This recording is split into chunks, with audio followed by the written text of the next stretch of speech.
আসসালামু আলাইকুম। আজকে আমি একটা ভিডিও নিয়ে এসেছি আমার মুমিন ভাইদের জন্য। মুমতাজুল ইসলামের ভিডিও।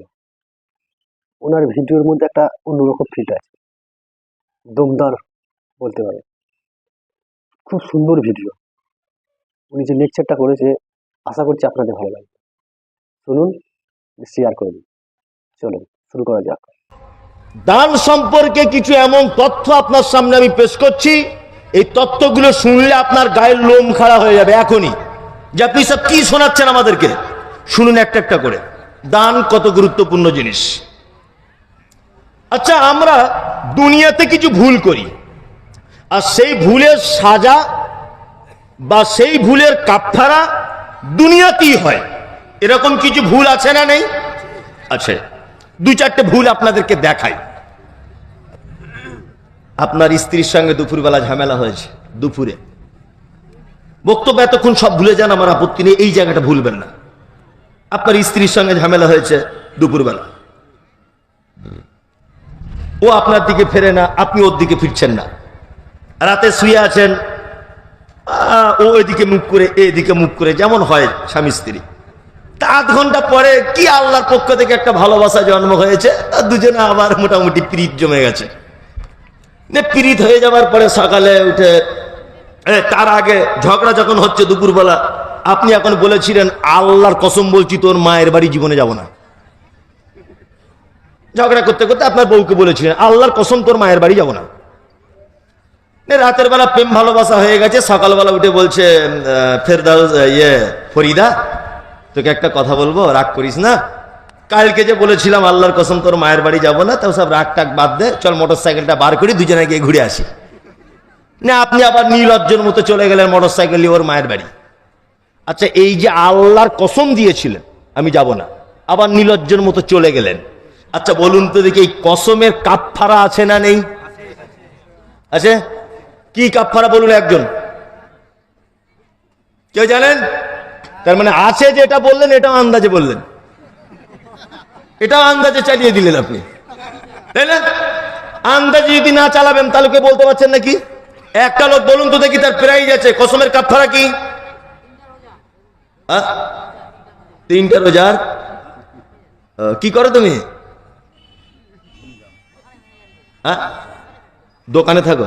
যাক, ও মোটামুটি কাছাকাছি পৌঁছেছে, ও কাছাকাছি পৌঁছেছে। 3টা রোজা, 3টা রোজা যদি কেউ করতে না পারে তাহলে কি করতে হবে? 10 জন মিসকিনকে খেতে দিতে হবে। কয়জন? 10 জন। তাহলে কসম আপনি রাখতে না পারলে আপনার তো মোটামুটি যে কসম আপনার করা আছে সারা জীবন রোজা রেখেও শেষ হবে না।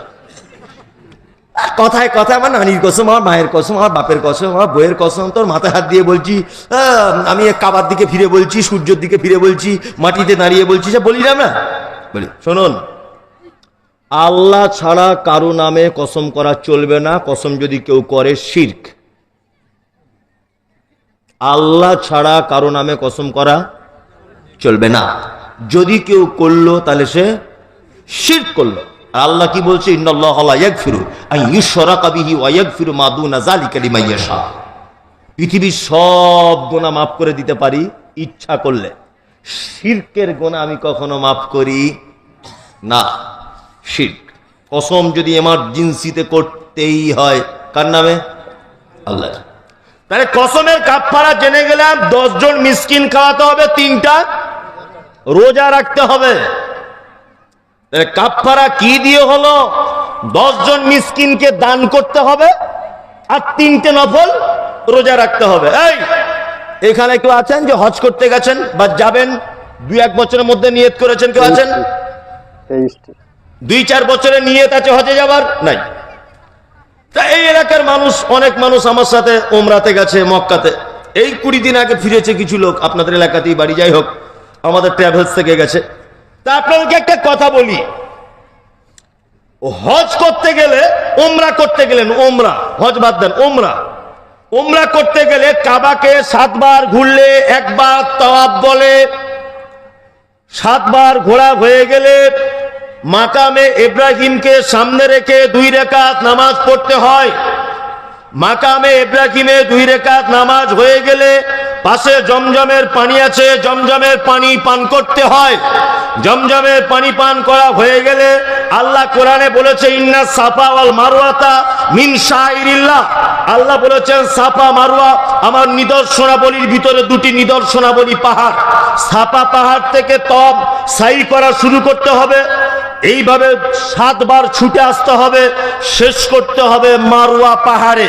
তারপরে আপনাকে মাথা নেড়া করতে হবে, আপনার উমরা শেষ। হজ যদি হয় আপনাকে কুরবানি করা লাগবে, আপনাকে জামারাতে পাথর মারতে হবে, আপনাকে মুজদালিফায় অবস্থান করতে হবে, আপনাকে অপরাধের জরিমানার কথা দেখাচ্ছি। হজের কোন রুকুন যদি আপনার ছুটে যায়, কাবা 7 বার ঘোরাকে একটা তওয়াফ বলে, ভুল করে 6 বার ঘুরেছেন। সাফা মারওয়া 6 বার নয় 7 বার দৌড়াতে হয়, ভুল করে আপনি 6 বার দৌড়িয়েছেন। কুরবানি দিতে হয় হজের সময়তে, কোনো কারণে মিস্টেক হয়ে গেছে, কুরবানি দিতেই আপনি পারেননি। আল্লাহ তাআলা বলছে হজের কোন রুকুন ছুটে গেলে, এই হাজী সাহেব মক্কায় থাকা অবস্থায় দান করো, সাদাকা করো। সাদাকা সাদাকা করার সুযোগ যদি না পাও, মক্কায় থাকা অবস্থায় 3টে রোজা রাখতে হবে। কটা? 3টা। মক্কায় থেকে বাড়ি এসে দমদম এয়ারপোর্ট বা বাগডোগরাতে প্লেনে নেমে আবার যখন বাগিচাপুরে আসবেন তার পরের দিন থেকে রোজা রাখতে হবে 7টা। এটা হচ্ছে হজের কোনো কিছু ভুল হলে তার জরিমানা। ওখানে থাকা অবস্থায় প্রথম অপশন দান করতে হবে, দ্বিতীয় অপশন 3টে রোজা রাখতে হবে মক্কায় থাকা অবস্থায়, তৃতীয় অপশন বাড়িতে এসে 7টা রোজা রাখতে হবে, 10টা রোজা রাখতে হবে, জরিমানা। কি বলছি বুঝতে পারছেন? তাহলে হজের জরিমানা আল্লাহ তাআলা 2টো জিনিস দিয়ে করেছেন। কি দিয়ে? রোজার দান, রোজার দান, তাই না? এইবার আর একটা জরিমানা আপনাদেরকে দেখাই। এ দানের বক্তব্য কে রাখবে? এ দানের বক্তব্য শুনলে আপনার বিবেক অনেক কিছু পাবে, যে এই দানের সম্পর্কে তো আমার জানা ছিল না এগুলো। এবার আপনি আর একটা জিনিস জানুন। নতুন বিয়ে করেছে তো বুঝে কম, বউ পাগলা ছেলে, হঠাৎ করে এখন ওর স্ত্রী হাতগুলোকে ধরছে আর বলছে নাসিমা তোমায় একটা কথা বলবো। হচ্ছে কি বলো? তো বলছে তোমার হাতটা অনেকটা আমার মায়ের মতো দেখতে, বলে দিয়েছে ওর বউকে। আচ্ছা কারিমা তোমাকে একটা কথা বলবো, কি? তুমি যখন এই মানে চলো না রাস্তা দিয়ে, অনেকটা আমার মায়ের মতো লাগে। তোমার পিঠ, তোমার পেট, তোমার চোখ, তোমার নাক, এগুলো না অনেকটা আমার মায়ের মতো, অনেকটা মিল আছে। আচ্ছা কেউ যদি তার বউয়ের কোনো অঙ্গ প্রত্যঙ্গ মায়ের সাথে তুলনা করে দেয়, বলুন তো এটা পাপ কি পাপ নয়? পাপ। এটা কি নর্মাল পাপ না খুব মানে ভিআইপি পাপ? সাংঘাতিক ব্যাপার। এ পাপ যদি দাঁড়ি পাল্লাতে তোলা হয় তো দড়ি ছিঁড়ে পাল্লা চলে আসবে। এর যদি জরিমানাটা আপনি শোনেন, জরিমানাটা শুধু আল্লাহু আকবার। এইটাকে কোরআনের ভাষায় বলা হয় জিহার। কোরআন মাজিদে আল্লাহ সুবহানাহু ওয়া তাআলা একটা সূরা অবতীর্ণ করেছেন, সূরাটির নাম হচ্ছে সূরা মুজাদালা। আল্লাহ বলছেন কদ সামিআল্লাহু কাওলাল্লাতী তুজাদিলুকা ফি জাওজিহা ওয়া তাসতাকি ইলাল্লাহ। এই সূরাটা একবার বাংলা অনুবাদ করে দেখে নেবেন, এটা একটা স্বামী স্ত্রী এই ঘটনাকে কেন্দ্র করে অবতীর্ণ হয়েছে সূরাটা। কি বলছে বুঝতে পারছেন? আরবিতে কি বলা হয়? জিহার বলা হয়। এইবার একটা কথা বলি, আপনার স্ত্রীকে বলেছেন তোমার হাত আমার মায়ের মতো, তোমার চোখ দুটো আমার মায়ের মতো, শুধু এতটুকু আপনি বলে দিয়েছেন, এতটুকু। আল্লাহ জরিমানা করছেন কি? ফাতাহরিরু রাকাবাতিন মিন ক্বাবলি আন ইয়াতামাসসা। নিজের টাকা দিয়ে একটা গোলাম কিনে আজাদ করো, তারপর বইয়ের গায়ে হাত দাও, তার আগে নয়। নিজের টাকা দিয়ে গোলাম কিনে আজাদ করতে হবে, তারপরে স্ত্রী গায়ে হাত দিতে হবে। মমতাজুল সাহেব গোলাম কেনার টাকা নাই, তাহলে কি করব? আল্লাহ বলছেন ফামান লাম ইয়াজিদ ফাসিয়ামু শাহরাইন মুতাতাবিআইন মিন ক্বাবলি আন ইয়াতামাসসা। পর পর জরিমানার দ্বিতীয় অপশন 60টা রোজা রাখতে হবে। কটা? বইয়ের সঙ্গে এই কারবার করার ফলে রোজা করছেন, ঠিক 58টা রোজার দিন একটা রোজা ভেঙে গেছে, আবার প্রথম থেকে শুরু। আলেম ওলামারা তো আছে এখানে, বলবে আমি যদি ভুল বলি। কারা আছে আলেম ওলামা? আপনিও তো। মিন ক্বাবলা ইয়াতামাসসা, আল্লাহ বলছে তারপরে গায়ে হাত দিবে। শাহরাইনে মুতাতাবিআইন মানে কি? পায়ে দর পায়ে, বিরতি ছাড়া কোনো বিরতি চলবে না মাঝখানে। কটা রোজা? 60টা। তাহলে বউয়ের সঙ্গে সংসার করাও খুব কঠিন। তোমরা যারা বিয়ে করেনি জেনে নাও, এটা কাজে লাগবে। বউয়ের কোনো অঙ্গ প্রত্যঙ্গ মায়ের সাথে কখনো তুলনা করবে না। বউ বউয়ের জায়গায়, মা মায়ের জায়গায়, তাই না? ইয়ার কি করেও বলবে না। তাহলে প্রথম হলো গোলাম আজাদ করা, আর দ্বিতীয় কি হলো? 60টা রোজা। মুমতাজুল সাহেব, এটা তো বড় কঠিন, 60টা রোজা করবো। আমি তো রমজানেরই 30টা পারি না, রমজানেরই তো 30টা পারি না, তো 60টা করবো কি করে? আল্লাহ আবার তৃতীয় অপশন দিচ্ছেন, ফাইলাম ইয়াস্তাতি ফাইতামু সিত্তিনা মিসকিন। তৃতীয় অপশন হচ্ছে 60 জন মিসকিনকে খেতে দাও। কতজন? 60 জন ফকিরকে খেতে দিতে, মিসকিনকে খেতে দিতে হবে, দান সাদকা করতে হবে। কতজনকে? 60 জন। আপনাকে আমি যে 3টে ভুলের জরিমানা দেখালাম, এই ভুলের জরিমানাগুলো বেশিরভাগ কি দিয়ে? দান বা সাদকা, তাই না? সাদকার সিয়াম, রোজা। তার মানে বুঝতে পারা যাচ্ছে অত্তর হাদিস এবং কোরআন থেকে যে আল্লাহ কোন মানুষকে সব থেকে বেশি যে পদ্ধতিতে ক্ষমা করেন, দানের মাধ্যমে ক্ষমা করেন, তাই না? আল্লাহর নবী কি বলছেন? আল্লাহর নবী বলছেন, ইত্তাকুল্লাহ, তোমরা জাহান্নাম থেকে বাঁচো, ওয়ালাউ বিশিক্কি তামারিন। কিছুই নেই জাহান্নাম থেকে বাঁচা। খাজুর খাচ্ছিলে, খাজুর খেতে খেতে যদি একটা খাজুরের টুকরো তোমার হাতে যদি অবশিষ্ট থাকে, ওইটাকেও তুমি আল্লাহর রাস্তায় দান করো, তার বিনিময়ে তুমি জাহান্নাম থেকে বাঁচো। তাহলে জাহান্নাম থেকে বাঁচার একেবারে শেষ উপায় কি হলো? খাজুরের টুকরা দিয়ে হলো জাহান্নাম থেকে বাঁচতে হবে। এইবার আপনাকে আর একটা কথা আপনাকে বলি, আপনাদের পাড়া গ্রামে যখন কোনো লোক মারা যায়, মারা যাওয়ার আগে 2-4 মিনিট আগে কি করে? তার বড় বেটা আছে, এসে একটু পানি নিয়ে চামচে করে বলে, আব্বা একটু শেষ পানিটা খাও, বলে না? মেয়ে ছুটে এসেছে আবাদপুর থেকে, বড় মেয়ে নাসিম এসে বলছে, আব্বা 2টো বেদানা নিয়ে এসেছি, শেষবারের মতো বেদানার রসটা খাও। বলে কি? বলে না? ও কি মরার আগে বেদানা খাবার জন্য কাঁদছে? বাবার জন্মে বেদানা খাই নাই, ও কি তখন বেদানা চায়? আল্লাহু আকবার। যদি আপনি কোরআন আয়াতটা শোনেন, আপনার দিমাগ ঘুরে যাবে। এ কি আয়াত? আল্লাহর নবী বললেন, একজন ইমানদার মানুষের আত্মাকে যখন বার করে নেওয়া হয়, বিশ্ব নবী বললেন, সারা পৃথিবীতে যত মানুষ মালাকুল মউতের সঙ্গে সাক্ষাৎ করে, মৃত্যুর আগে নিজের চোখে মালাকুল মউতকে সে দেখতে পায়। আল্লাহর নবী বললেন, লোকটা যদি ইমানদার হয়, একজন ঘুমন্ত শিশু যেমন মায়ের কোলে ঘুমিয়ে যায়, ওইভাবে তার আত্মাটাকে বার করে নেয়। তার পাশে বসে থাকা তার স্ত্রী বুঝতে পারে না, তার বেটি বুঝতে পারে না, তার বেটা বুঝতে পারে না, কেউ বুঝতে পারে না। ওই জন্য দেখতে পাবেন কিছু লোক গল্প করতে করতে মারা গেল, কিছু লোক হাসতে হাসতে চলে গেল। আল্লাহর নবী বলছেন, এই লোকটার হলো ভালো মৃত্যু। কিন্তু বিশ্ব নবী বললেন, মালাকুল মউত খারাপ লোকদের আত্মাকে এত কঠিন করে ধরে যে তার হাতের ভিতরে তার শিরা উপশিরা সব যেন মালাকুল মউতের হাতে চলে আসে, সব মালাকুল মউতের হাতে চলে আসে। আর ও লোক মৃত্যু যন্ত্রণায় ছটফট করে। ওই জন্য দেখতে পাবেন কিছু লোক মরার সময় এদিকে বেরোন হা করে আছে, কিছু লোকের হাত এরকম করে বেঁকে যাচ্ছে, পা গুলো এরকম করে বেঁকে যাচ্ছে, যায় না? বিশ্বনবী বললেন, লোকটা যদি ভালো হয়, তার আত্মাটাকে এত সহজ করে বার করা হয় যে সে যেন ঘুমন্ত শিশুর মতো মায়ের কোলে যেন ঘুমিয়ে যায়, কিছুই বোঝা যায় না। আর লোকটা যদি খারাপ হয়, মালাকুল মউত এত কঠিন করে তার আত্মাটাকে ধরে যে মালাকুল মউতের হাতে যেন তার শিরা উপশিরা সব যেন ছিঁড়ে যেন চলে আসে। আর ওই লোকটা তখন বেদানা খেতে চায় না, আপেলের রস চায় না, আঙ্গুরের রস চায় না, গরম ঠান্ডা পানি চায় না।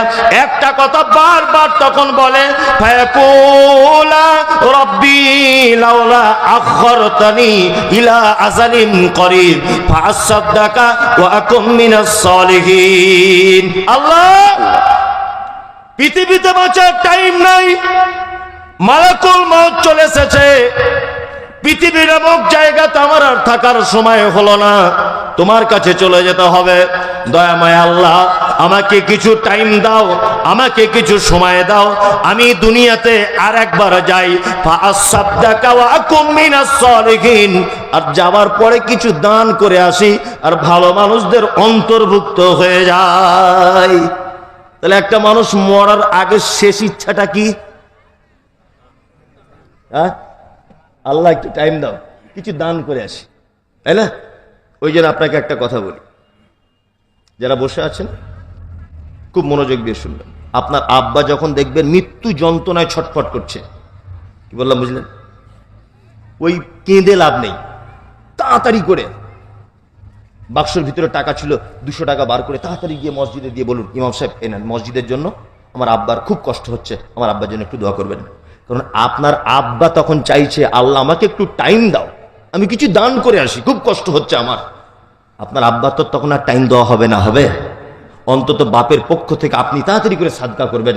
যখন দেখবেন আমার মা এই চলে যাচ্ছে, এই যাচ্ছে, খুব কষ্ট হচ্ছে আমার মায়ের, সঙ্গে সঙ্গে 10 কেজি চাউল বার করে মাদ্রাসার বাচ্চাদের হাতে পৌঁছে দেন। এই শিক্ষকদের কাছে আমার বেটার জন্য একটু দোয়া করবেন, খুব কষ্ট আছে, আমার স্ত্রীর জন্য একটু দোয়া করবেন, এই জাহানটা বার হয়ে যাচ্ছে যাচ্ছে, খুব কষ্ট পাচ্ছে, তাড়াতাড়ি করে তার জন্য কি করবেন? সাদকা। তাহলে দান কত গুরুত্বপূর্ণ। এবার আপনাকে বলি, একটা মানুষ মৃত্যুর আগে পর্যন্ত আল্লাহর কাছে বলছে কি করবে? আল্লাহ সুযোগ দাও, দান করবে। আর এখন আমাদের দান তো নয়, মানে সে বানিয়ে বানিয়ে বিভিন্ন রকম করে দোয়া দরুদ করে তবুও বক্তা পকেট থেকে টাকা বার করতে পারে না। আর ও মনে হয় আমি খুব চালাক, আমি দিইনি। এই তুমি চালাক না, তুমি গোপাল ভাঁড়। আল্লাহ তোমার টাকা আজকে রাতে কবুল করেনি, এটা সব থেকে বড় কথা। বাগিচাপুর মাদ্রাসার জন্য তুমি যে টাকা দাও নিয়ে কথা নয়, আল্লাহ তোমার মতো লোকের টাকা পছন্দ করেনি আজকে রাতে। তুমি দিতে পারোনি বলে বাহাদুরি নয়, আল্লাহ তোমার মতো লোকের পয়সা বাগিচাপুর মাদ্রাসার জন্য আজকে রাতে পছন্দ করেনি, ওই জন্য তুমি দিতে পারোনি, তুমি বাহাদুর নয়। কি বলছি বুঝতে পারছেন? দান মারাত্মক গুরুত্বপূর্ণ জিনিস। আপনাকে আর একটা ছোট্ট হাদিসের অংশ শোনাই, আপনার চোখে পানি চলে আসবে এখনই যে কি বলছেন আপনি। এটা আল্লাহ নবী সাল্লাল্লাহু আলাইহি ওয়াসাল্লাম পৃথিবী থেকে চলে গিয়েছিলেন কি বারে বলুন? শুক্রবার। তুমি এতদিন এই শিখেছ? লোকাল কোনো ডাক্তার থাকলে দেখাবে। সোমবার। কি বার? সোমবার। আমার থেকে ফিরবেন সোমবারের আগে রবিবার, রবিবারের আগে শনিবার, শুক্রবার, তারপরে বৃহস্পতিবার। বৃহস্পতিবারের দিন এশার নামাজ আল্লাহর নবী জমাতে জীবনের শেষ পড়িয়েছেন। দান কত গুরুত্বপূর্ণ দেখুন। আল্লাহর নবী জীবনের শেষ নামাজ পড়িয়েছেন কোন ওয়াক্তের? এশার। নড়াচড়া করবেন না এই কথাটা শোনার সময়। এশার নামাজ পড়ে বাড়ি এলেন, একেবারে কোরআনের যে শেষ আয়াত তিনি তেলাওয়াত করেছিলেন দ্বিতীয় রেখাতে, ফাবি আইয়্যি হাদিসিম বাদাহু ইউমিনুন, সুবহানাল্লাহ, এই আয়াত তিনি তেলাওয়াত করেছিলেন। বাড়ি চলে এলেন, হযরতে বেলাল আজান দিচ্ছেন ফজরের, আসসালাতু খায়রুম মিনান নাওম। আল্লাহ রাসূলের ঘুম ভেঙে গেছে। আম্মাজান আয়েশা এক লোটা পানি আল্লাহ নবীকে দিলেন। আল্লাহ নবী পানিটা নিলেন, নিয়ে অজু করলেন। অজু করার পরে তিনি অজ্ঞান হয়ে গেলেন, জ্ঞান হারিয়ে ফেললেন।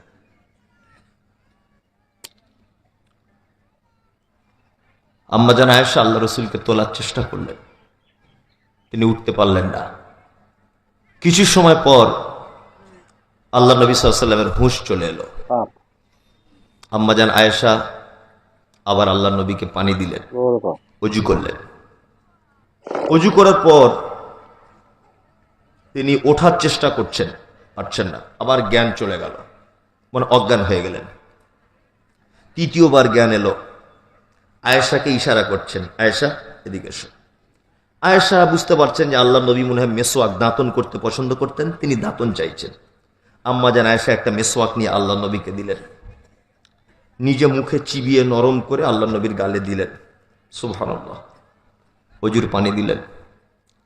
তখন আল্লাহ রাসূল সাল্লাল্লাহু আলাইহি ওয়াসাল্লাম জীবনের পড়ন্ত বিকালে অশ্রু ঝরা চোখে আয়েশাকে ডেকে বলছে, আয়েশা আমি আর মসজিদে নববীতে যেতে পারবো না, তুমি এক কাজ করো, তোমার আব্বা আবু বক্করকে বলো ইমামতি করতে যেতে।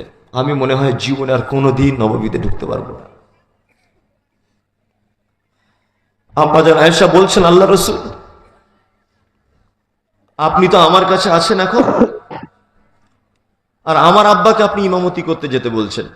অন্যান্য স্ত্রীরা ভাববে যে আমি হয়তো আপনাকে শিখিয়ে দিয়েছি, আমার আব্বা ইমামতি করুক। তা আমার আব্বাকে বাদ দিয়ে অন্য কানো সাহাবীকে বললে হতো না? তখন আল্লাহ রাসূল সাল্লাল্লাহু আলাইহি ওয়াসাল্লাম বলছেন, আয়েশা এই তুমি কি বনি ইসরাঈলদের মতো মহিলাদের মতো ফিতনা লাগাতে চাইছো? আমি যেটা বুঝি তুমি কি সেটা বোঝো? পৃথিবীতে যদি কাউকে আমি বন্ধু রূপে গ্রহণ করতাম, তোমার আব্বা আবু বক্করকে করতাম। পৃথিবীতে সত্যবাদী হিসাবে যদি আমি কাউকে দেখতে চাই, তোমার আব্বা আবু বক্করকে পেয়েছি। আবু বক্কর, তুমি যে আবু বক্করকে বলো, আবু বক্কর মানে নরম হৃদয়ের মানুষ, এত নরম হৃদয়ের মানুষ হযরত আবু বক্কর, এত ইনসাফ। আল্লাহু আকবার। মানে আমি এসব কথা বলতে গেলে নিজে ইমোশনাল হয়ে যাই, বলতে পারি না। হযরত আবু বক্কর কেমন মানুষ দেখুন। তিনি তখন মুখ্যমন্ত্রীর দায়িত্ব পালন করছেন মদিনাতে, মুখ্যমন্ত্রীর দায়িত্ব। সুবহানাল্লাহ, মুখ্যমন্ত্রীর দায়িত্ব পালন করছেন হযরত আবু বক্কর। গনিমতের মাল এসেছে, কাপড়। হযরত আবু বক্কর সবাইকে কাপড় বিলি করছেন, সবাইকে। তারপরের দিন জুম্মার দিন হযরত আবু বক্কর জুম্মাতে খুতবায় উঠেছেন, দাঁড়িয়েছেন, দুইটা নতুন কাপড় পরে দাঁড়িয়ে আছেন। দুটা, একটা কাপড় লুঙ্গির মতো পরেছেন, একটা গায়ে দিয়েছেন। খুতবায় বসে আর দাঁড়িয়েছেন। সেই সময় মুসল্লিরা বলছে, আবু বক্কর খুতবা তোমার আগে এই বিচার হবে। আপনি আমাদেরকে একটা করে কাপড় দিলেন, আর আপনি মুখ্যমন্ত্রী খলিফা, আপনি কেন দুটো নতুন কাপড় পরে খুতবায় উঠলেন? এই জবাবটা আগে দেন। কেন আপনি দুটো নতুন কাপড় কোথায় পেলেন? একটা কাপড় বেশি নিলেন তার মানে? হযরত আবু বক্কর রাদিয়াল্লাহু তাআলা আনহু মেম্বারের উপরে থরথর করে কাঁপছেন। এই কি প্রশ্নের সম্মুখীন হলাম? সাহাবীগণ যখন বারবার বলছে খুতবা পড়ে দেবেন আপনি, আগে বলুন আপনার পরনে দুটো নতুন কাপড় কোথা থেকে এলো? বারবার যখন বলছেন, হযরত আবু বক্করের বেটা মসজিদের ভিতরে বসেছিলেন, তিনি তখন উঠে বলছেন, হে আল্লাহর নবী, সাহাবীগণ, তোমরা মানুষের ব্যাপারে ভুল ধারণা করো না। আমার আব্বা এমন এক নেতা, আমার আব্বা এমন একজন খলিফা, আমার আব্বা ফোরাত নদীর তীরে যদি একটা গৃহপালিত পশু যদি মারা যায়, তবু আল্লাহর দরবারে হিসাব দিতে তিনি ভয় করেন। আমার আব্বার পরনে তোমরা যে দুটো কাপড় দেখতে পাচ্ছ, একটা কাপড় আমি আব্দুল্লাহ যেটা ভাগে পেয়েছিলাম, আমার আব্বা লম্বা চওড়া মানুষ, একটা কাপড় আমার আব্বার হচ্ছিল না, ওই জন্য আমার কাপড়টা আমি না পরে আমার আব্বাকে দিয়েছি। আমার বাপ বেটা দুজনের কাপড় পরে আমার আব্বা খুতবা দিতে উঠেছে। আমার আব্বা বেইনসাফি লোক নয়, আমার আব্বা দুটো কাপড় নেয়নি, একটাই কাপড় নিয়েছে, এর নাম আবু বক্কর, এর নাম আবু বক্কর। আল্লাহ নবী আয়েশাকে বলছেন, ডেকে, আয়েশা তোমার আব্বাকে তুমি একবার বলো ইমামতি করতে যেতে। হযরত আবু বক্কর নরম হৃদয়ের মানুষ, মসজিদে নববীর জানলা খুলে হযরত আয়েশা, কে? আমি আয়েশা। কি বলছো মা? আল্লাহ নবী আর নববীতে যেতে পারবেন না, আপনি ইমামতি করুন। হযরত আবু বক্কর এই কথা শুনে হাও হাও করে কাঁদছেন বাচ্চা ছেলের মতো, যে আল্লাহ নবী আসতে পারবেন না, নবীর উপস্থিতিতে আমি ইমামতি করব কেমন করে? হযরত আবু বক্কর আল্লাহ নবী সাল্লাল্লাহু আলাইহি ওয়াসাল্লাম বেঁচে থাকা অবস্থায় 17 ওয়াক্তের ইমামতি করেছেন। কত ওয়াক্তের? 17 ওয়াক্তের তিনি ইমামতি করলেন। অঝর নয়নে তিনি কাঁদছেন। বৃহস্পতিবার চলে গেল, শুক্রবার চলে গেল, শনিবার চলে গেল, রবিবারের দিন আল্লাহ নবী সাল্লাল্লাহু আলাইহি ওয়াসাল্লাম একটু সুস্থ হলেন। আয়েশাকে ডেকে বলছেন, আয়েশা তুমি একবার মাথাটা তুলে দেখাবে মসজিদে নববীর অবস্থাটা কি? আম্মা জান আয়েশা আল্লাহ নবীর আস্তে আস্তে করে মাথাটা তুললেন, মসজিদে নববীর দিকে করে দিলেন। আল্লাহ নবী সাল্লাল্লাহু আলাইহি ওয়াসাল্লাম নববীর দিকে তাকিয়ে হাও হাও করে কাঁদছেন।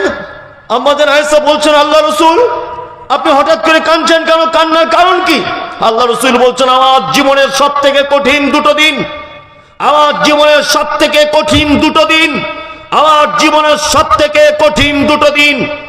এক, আমার চাচা মারা গেল, আমার দাদু মারা গেল, মক্কাতে আমি অসহায়, আমি চলে গেলাম তায়েফের মাটিতে ইসলামের দাওয়াত দিতে। প্রথমে গেলাম তায়েফের লিডারদের বাড়িতে দাওয়াত দিতে। তায়েফের নেতা, তায়েফের লিডারের এত দাওয়াত কবুল করলো না, বরং তারা আমাকে এমন করে আঘাত করলো, গোটা শরীরে রক্ত জমাট বেঁধে গিয়েছিল। আয়েশা, সেই দিন পৃথিবীর সব থেকে বড় একাকিত্ব অনুভব করেছিলাম। দুই, যেই দিন আমি উহুদের ময়দানে 1000 সাহাবীদেরকে নিয়ে যুদ্ধতে রওনা হয়েছি, আব্দুল্লাহ ইবনে উবাইয়ের নেতৃত্বে 300 জন যখন চলে গেল মুনাফিকি করে, থাকলো আমার 700 জন সাহাবী। বেঈমান মুশরিকেরা আছে 3000 সাহাবী। সেই যুদ্ধতে 70 জন আমার তরতাজা ইয়ং যুবক সাহাবীরা শহীদ হয়েছেন। তার মধ্যে আমার চাচা হামজা রাদিয়াল্লাহু তাআলা আনহু শহীদ হয়েছেন। সেই দিন শহীদ হয়েছিলেন মুসআব বিন উমায়ের, সেই দিন শহীদ হয়েছিলেন আব্দুর রহমান ইবনে আওফ, সেই দিন শহীদ হয়েছিলেন হানজালা রাদিয়াল্লাহু তাআলা আনহু। বিখ্যাত সাহাবীরা সেই দিন সব তারা আল্লাহর ডাকে সাড়া দিয়েছে। সেই দিন বড় অসহায় মনে হয়েছিল। আয়েশা, শোনো, আজকে যে আমি কাঁদছি, সেই উহুদের ময়দানে দাঁত ভাঙার কারণে, সেই তায়েফের মাটিতে রক্তাক্ত অবস্থায় হওয়ার পরেও আজকে যে আমার অনুপস্থিতিতে নববীতে জমাতে নামাজ হচ্ছে, এটা আমি সব থেকে বেশি আনন্দে কাঁদছি। আয়েশা, আল্লাহ নবী সাল্লাল্লাহু আলাইহি ওয়াসাল্লাম বললেন, আয়েশা, দুজনকে ডাকো না, দুজনকে ডাকো, আমি একটু নববীতে যাই। দান কত গুরুত্বপূর্ণ এটা বোঝানোর জন্য হাদিসটা বলছি আপনাকে। আম্মা জান আয়েশা সিদ্দিকা রাদিয়াল্লাহু তাআলা আনহা দুইজন সাহাবীকে ডাকলেন। আল্লাহ নবী দুজনের কাঁধে হাত দিলেন। মসজিদে নববীতে ঢুকছেন নবীজি। আবু বকর তখন ইমামতি করছেন দ্বিতীয় রেকাতে জোহরের নামাজের। মনে রাখবেন এটা, জোহরের দ্বিতীয় রেকাত ইমামতি করছেন কে? আবু বকর রাদিয়াল্লাহু তাআলা আনহু। আল্লাহ নবী এবার একটা এখানে কথা বলি, আমি যতই নামাজ পড়ি, পিছন থেকে যদি দুটো লোক হেঁটে হেঁটে যায়, আচ্ছা বলুন তো দেখি, এই দুটো লোকের পায়ের আওয়াজ একটু অনুভব করা যায় কি যায় না? হযরত আবু বকর অনুভব করতে পারলেন। আল্লাহ নবী কাঁধে ভর দিয়ে মসজিদে আসছেন, হযরত আবু বকর পিছনে চলে আসার চিন্তা ভাবনা করলেন। আল্লাহ নবী জোর গলাতে বলছেন, আবু বকর ওইখানেই তুমি দাঁড়াও, ওইখানেই দাঁড়াও। আল্লাহর নবীকে নিয়ে যাওয়া হলো। এই যে আবু বকর দাঁড়িয়ে আছে, আবু বকরের বাম দিকে বসানো হলো আল্লাহর নবীকে। আবু বকরের বাম দিকে যদি আল্লাহর নবী হয়, তাহলে আল্লাহর নবীর কোন দিকে আবু বকর হলো? বুঝে বলুন, আবু বকরের বাম দিকে যদি আল্লাহর নবী হয়, নবীর কোন দিকে আবু বকর? ডান দিকে। এইখানে একটা মাসালা জেনে নেন, নামাজ পড়তে পড়তে ইমাম পরিবর্তন হয়ে গেল। আল্লাহর নবী হলেন ইমাম, সঙ্গে সঙ্গে মুকাব্বির হয়ে গেলেন হযরত আবু বকর সিদ্দিক রাদিয়াল্লাহু তাআলা আনহু। পৃথিবীর প্রথম মুকাব্বির হযরত আবু বকর। এখান থেকে আর একটা ফতোয়া নিতে পারেন, ইমাম অসুস্থ হলে প্রয়োজনে বসে নামাজ পড়াতে পারে। ইমামের গলার সমস্যা, কথা বলতে পারছে না, গলা বসে গেছে, অন্যজন মুকাব্বির হতে পারে, কোনো সমস্যা নেই, কোনো সমস্যা নেই। এবার নামাজ পড়ানো হয়ে গেল। দানের ব্যাপারে গুরুত্ব বোঝানোর জন্য হাদিসটা বলছি। আল্লাহ নবী সাল্লাল্লাহু আলাইহি ওয়াসাল্লাম ফিরে এলেন দুইজন সাহাবীর কাঁধে হাত দিয়ে। ফিরত এসে আয়েশাকে ডেকে বলছেন, আয়েশা বলো তো, বাড়িতে কি কোনো সম্পদ আছে? আয়েশা বলো, বাড়িতে কি কোনো সম্পদ আছে? আয়েশা বলছেন, আল্লাহি, আল্লাহর কসম, আমাদের বাড়িতে 9টা দিনার আছে। দিনার, ওটা দিনার মানে স্বর্ণের কয়েন, আগেকার দিনে চলতো। দিরহাম মানে চাঁদির কয়েন, আগেকার দিনে চলতো, তাই তো? এইবার আপনাদেরকে বলি, আল্লাহ নবী সাল্লাল্লাহু আলাইহি ওয়াসাল্লাম আয়েশাকে ডেকে বলছেন, আয়েশা, ও আয়েশা, তুমি এইগুলো কেন এখনো দান করে দিলে না? শোনো, কোন নবীর পক্ষে এটা উচিত নয় যে নিকৃষ্ট সম্পদকে নিজের বাড়িতে জমা করে তার রবের সাথে সাক্ষাৎ করবে। আয়েশা, তুমি যদি সাদাকা যদি করে দিতে, তুমি যদি দান যদি করে দিতে, তাহলে আমি আমার রবের কাছে কত গুণ যে বেশি পেয়ে যেতাম। আয়েশা, তখন আয়েশা বলছেন, আল্লাহ রাসূল, আপনি অসুস্থ থাকার কারণে দান করতে ভুলে গেছি, তো এখন আমি দানটা করে দিই। তার মানে আল্লাহ নবী সাল্লাল্লাহু আলাইহি ওয়াসাল্লাম জীবনের শেষ যে কথা আয়েশাকে উপদেশ দিয়েছেন, আয়েশা, সম্পদ থাকলে আল্লাহ রাস্তায় সাদাকা করে দাও। এইটা বোঝানোর জন্য আমি এতক্ষণ ঘুরলাম। আল্লাহ নবী জীবনের শেষ পড়ন্ত বিকালে এসে আয়েশাকে বলছেন, আয়েশা, সম্পদ থাকলে আল্লাহ রাস্তায় দান করে দাও, আখেরাতে অনেক বেশি পাবে। এইবার আপনাদেরকে একটা প্রশ্ন করে বক্তব্য শেষ করে দিব। 12টা 15 বাজে। একটা প্রশ্ন, এই প্রশ্নের উত্তরটা আপনারা সঠিকভাবে দেবেন। আচ্ছা বলুন এবারে কোথায় দান করলে নেকি বেশি, এটা বলুন। আপনি যেটা জানেন ওটাই বলুন, বলুন। মাদ্রাসায়, ঠিক বলেছে, মাদ্রাসায়। আচ্ছা আপনার টাকা যত জায়গায় খরচা করেন, বলুন তো দেখি কোন জায়গায় খরচা করলে সব থেকে নেকি বেশি? ইয়েস, তাহলে বক্তব্য শোনে, আব্বার মায়ের জন্য খরচা করলে সব থেকে নেকি বেশি। আব্বা আমাকে ভালোবাসেন তো? বাসেন? ও এত ভালোবাসে মোবাইলের স্ক্রিনে বইয়ের ছবি দিয়ে রেখেছে, আর ওর বউ দেখছে আর বলছে আমার স্বামী আমার পাগল, তাই না? আর আপনার বউকে দেখছেন ওর মোবাইলের স্ক্রিনের উপরে আপনার ছবি, আপনি ভাবছেন আমার বউ মনে হয় আমাকে ছাড়া কিছু বুঝে না। এই পোকা পুরুষ মানুষ, ইঁদুর মারা বিষের প্যাকেটের উপরে ইঁদুরের ছবি থাকে, থাকে না? থাকে কি থাকে না? আপনার বউ মোবাইলের স্ক্রিনে আপনার ছবি রেখেছে বলে আপনি কি ভাবছেন, মনে হয় ও আপনার প্রেমে পাগল।